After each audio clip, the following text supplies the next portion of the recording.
Сәлем достар, қалдарыңыз қалай? Мен бүгін шашымды кестірдім. Енді бояу керек. Үйге анам келді ауылдан. Қазір көрсетейін оған. Бағана жеймін деп алған едім. Мына менің шайым, жолда ішетін менің жеймін. Тамақ. Тамақ қой. Мынау ішімізге жеймін ба деп алған, жеймін деп. Мына мен шашып берейін. Шашымды боямай өріп жүрдім ғой.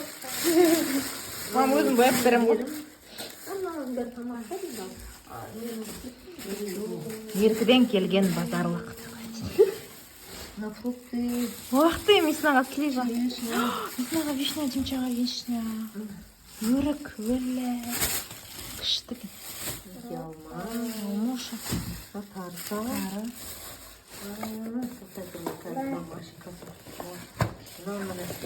Вау! Екі зончик, біреу демче, біреу Миснаға ма? Андағы демчанка Мисна. Ана Миснаға розовый демчанка, мынандай футбол.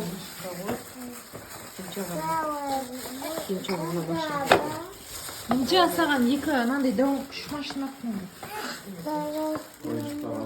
Миснаға күшті звончик ап папа. Күшті олды апа.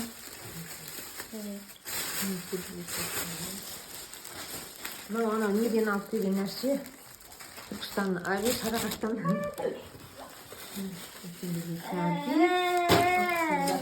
Күшті екен ма? Мам сізден келген базарлықтарды жақсы көреміз.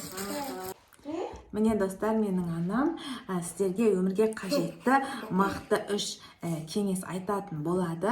Анам 67 жаста. Сіздерге керек болады деп ойлаймын. Сәлематсыздар ма? Мен қызымның үйіне қонаққа келдім. Шүкір Аллаға.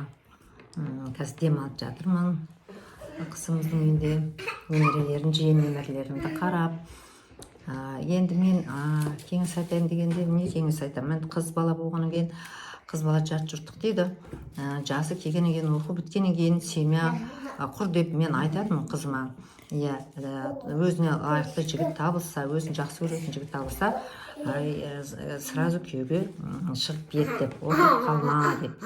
Соны қызым тыңдап, мен оқуды бітіріп, бір 2 айма жұмыс істеді, сразу мына күйеу балам екеуі қосылып, мінекей Құдайға шүкір, Аллаға шүкір, бақытты өмір сүріп жатыр. 3 балапандары бар, Алланың берген. Енді қызым қазір үйде отыр, демалыста балапандарын бағып.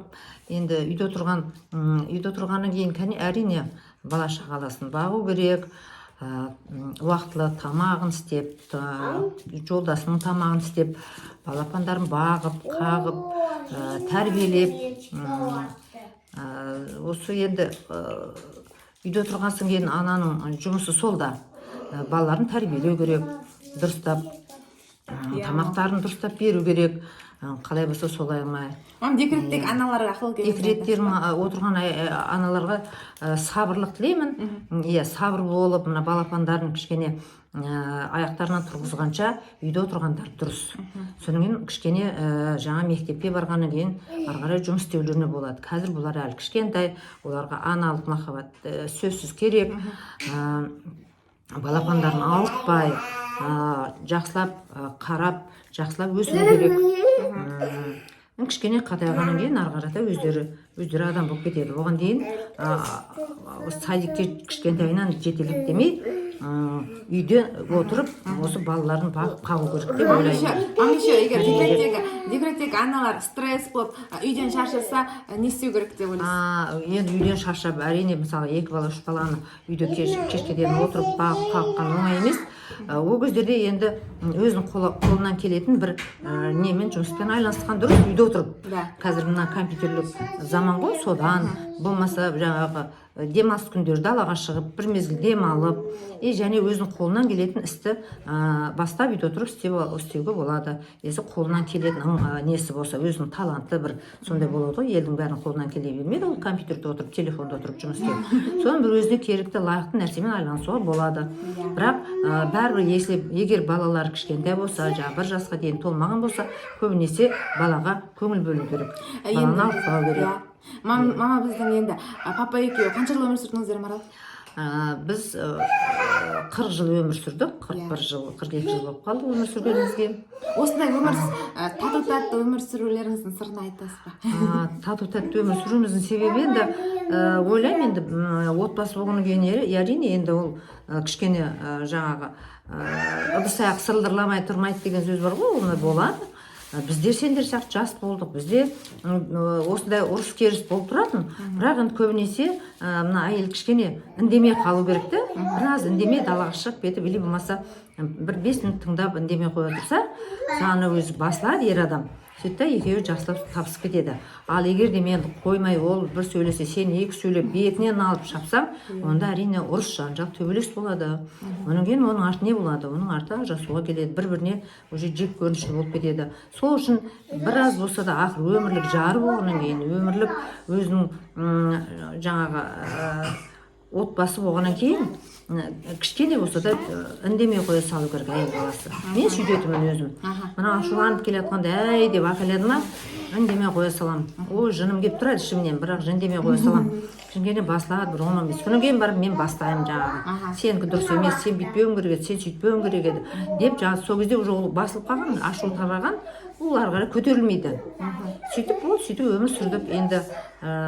Енді мен шүкір өмір таяқ жеп көрген емеспін. Әкеңнен ешқашанда былай маңдайына шерткен емес. Білмеймін, енді сол өзім ойлаймын, содан деп ойлаймын. Мен көбінесе өзім жаңағы үндемей ақырын әй деген кезде, ақырында басында бажылдайсың ғой, бажылдап келе жатқанда сен әй болды деген кезде үндемей ақырын далаға шығып кетемін. Содан кейін кішкене деген бір 10-15 минуттан қайтадан үйге кіремін жайлап. Сол кезде жаңа басылып қалады. Сөйтіп сонымен мен өтіріктен бірдеңе деп сөйлеп қоямын, арғы сөйлесіп кете береміз. Ерегіспейтін мен онша көп. Енді өзім күйеуімде кішкене мынандай не болды, момындау жігіт болды, әкең. Онша көп көтеріле бермейді енді. Енді көтерілгенде өзіміз көтереміз ғой, соны бүйтіп жынына тиіп жаңа сөйтіп сол кезде енді еркек адам шыдай алмайды олар. Бірден қол көтеретін әдеттері бар енді олар. Бар десе мен енді мен көрермендеріме бата бересіз ба? Иә, бата берейін енді. Иә. Осы көрермендерім бәрі аман болсын, бәрінен де дендері сау болсын. Осы отбасылары аман болсын, бала-шағалары аман болсын, Алладан тілеген тілек ниеттеріне жете берсін, болашақтары ашық та жарқын болсын. Мен сияқты апа болып, ата болып, немере шөбере сүйіп, біздің жолымызды бере берсін, бақытты отбасы болсын. Ең барлық жақсылықты тілеймін. Қуаныштары көп болсын, жақсылықтары көп болсын. Бәрінен де дендері сау, отбасылары амандық болсын. Жылдан жылға аман есен жете беріңдер. Рахмет. Иә, қуаныштарың көп болсын. Бәрінен де сол жүздерінен күлкі кетпей, әрқашанда осындай мейірімді болып, жақсы отбасы болып жүре беріңіздер. Аман есен болыңыздар. Рахмет. Сау болыңыздар.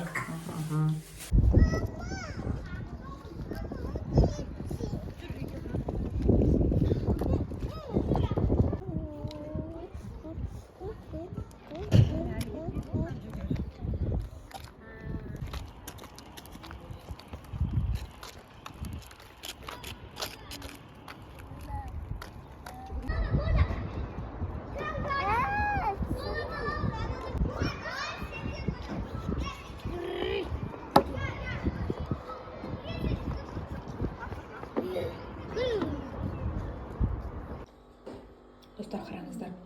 Мамам шудан осындай күшті қауын алыпты. Мына уже екіншісінде жатырмыз. Мына жерде.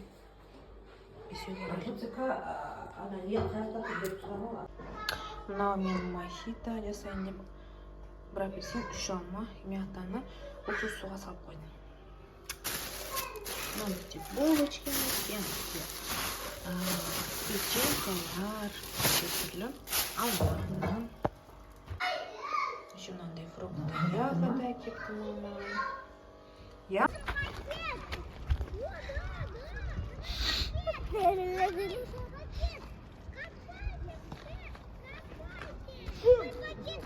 Димаш, көмектесейін ба? Ей, мынау құлайын.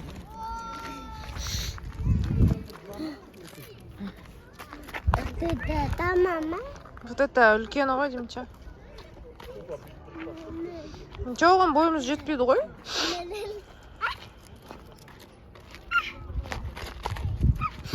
Кел көтерейін ба? Турник тақтырайық. Мына жігіт мынаны ұстап тұр еще. Закат. Красивый закат Астаны.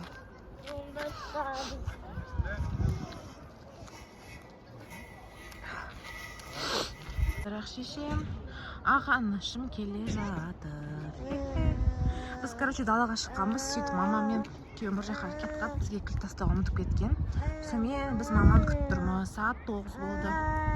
Кеш батып жатыр. Тұрық Темірхан үйге кіргісі кеп, су ішкісі кеп, мамам күтіп тұрғанбыз. Мамамын келе жатыр. Балалар мына жақта ойнап жатыр. Қазір кіріп, тамағымызды жеп, сонымен ұйықтаймыз.